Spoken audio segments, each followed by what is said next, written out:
I'm starting the inlay decoration on these front legs, and I just finished gluing up the upper portion of this leg with this pattern of inlay.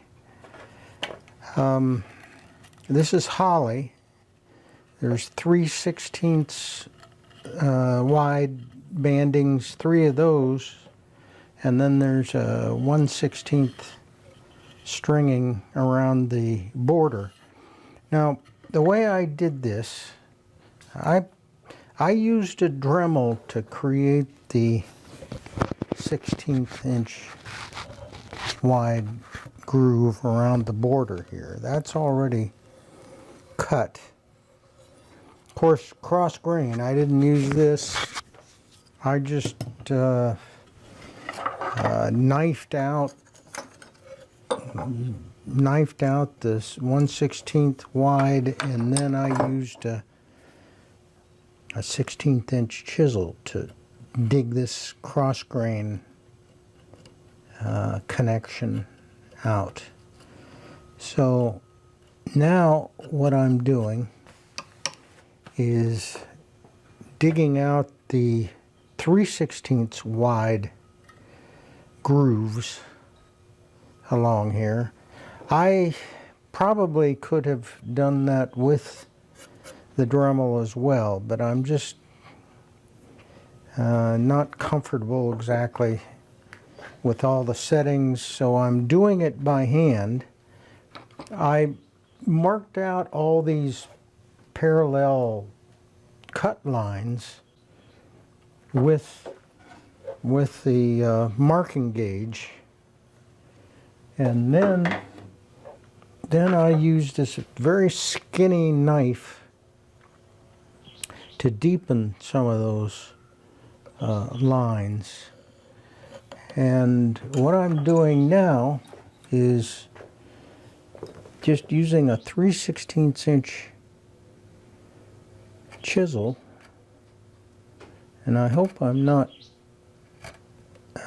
covering up the work here, but I'm just digging that out like this, and then removing those chips.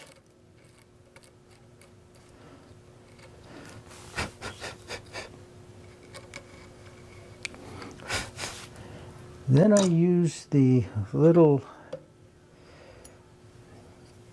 hand router here. It's got about what is that, 3/32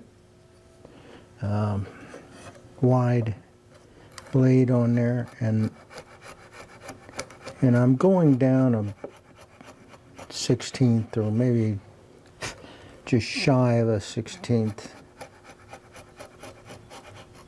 with this, flattening that bottom.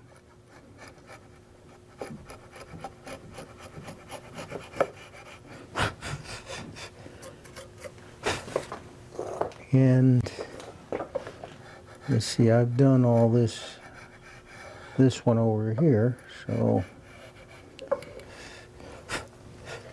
then the stringing, there's 1/16 inch stringing, just goes into these outer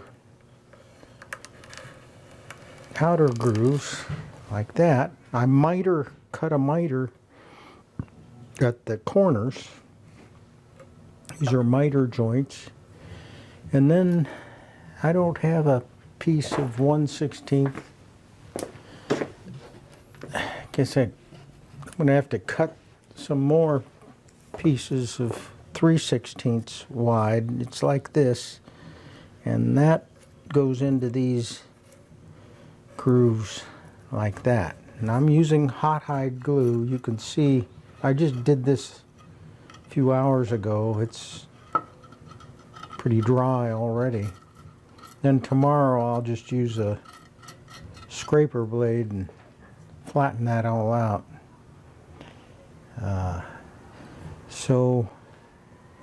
It's a little tedious digging out all this stuff. There was probably another way of doing this, and that's making a veneer patch that's as wide as the leg here, a thin patch that tapes together all these pieces. If this failed for me, I was going to use that alternate method, but it worked, and I'm happy with that. Now the next, after doing this upper portion of the leg, then the lower portion has the bellflower design inlay here, also with this stringing and a few little tiny dots. So that'll be the next part that I'll work on. I've done all this after all the joinery is already done, and I've fitted that joinery already. So this has to work. I've already got a lot of time into the joinery here, so there's not I can't have a failure with this inlay. It's got to work.